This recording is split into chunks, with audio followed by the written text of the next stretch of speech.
ለማያመው አይደለም የታገሰው፣ እኔን ለማዳን የታገሰው። ስትዘምሩለት ለዚህ ነው የምትዘምሩት። ከኖርን የምንኖረው ለዚህ ነው። ከሰበክን መስበክ ያለብን ይሄንን ነው። ሌላ ምን ይሰበካል? ይሄ እያለ መሲህ ጀርባው ተተለተለ፣ እኔ እንድድን፣ እኔ እንድፈወስ፣ እኔ በእግዚአብሔር ፊት ያለ እንከን እንድታይ። እንከኔ በሙሉ በላዩ ላይ ሆነ። ደሙ ከላዩ ላይ ይወርዳል፣ ጩኻል፣ ያጣጥራል። የሮማውያን የመጨረሻ ፍርድ ይሄ 40 ከገረፉት በኋላ ይበቃል፣ ወደ ቤቱ ውሰዱት አይደለም ያሉት፣ ይሰቀልበት ነው። ከዛ በኋላ ዮሐንስ ሲነግረን ምዕራፍ 19 ላይ እንደዚህ ያለ የሚሰቀልበትን ከባድ እንጨት አሸከሙት ይላል።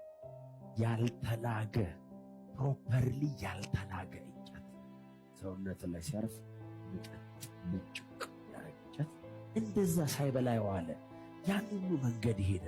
በደረሰበት ሁሉ ሲፈረድበት የዋለ በደረሰበት ሁሉ የተገረፈ አሁን ደግሞ 40 ተተልትሎ ሰውነቱ በደም የተጨማለቀው ነው። ይህንን ኢየሱስን እንደገና ከባድ እንጨት ተሸከማሉ። ይህንን